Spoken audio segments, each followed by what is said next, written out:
বউ, বউ, আমাকে একটু পানি দাও তো।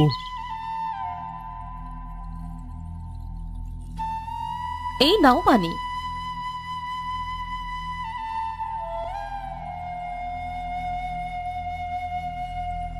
বলছি, তোমার ছেলে কোথায়?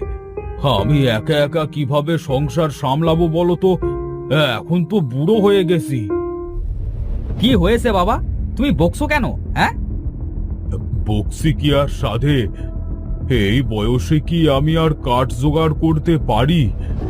বলি, বয়স তো আর কম হলো না, এখন তো একটু কাজ করতে পারিস। ঠিক আছে বাবা, আজ থেকে আমিই কাঠ কাটবো।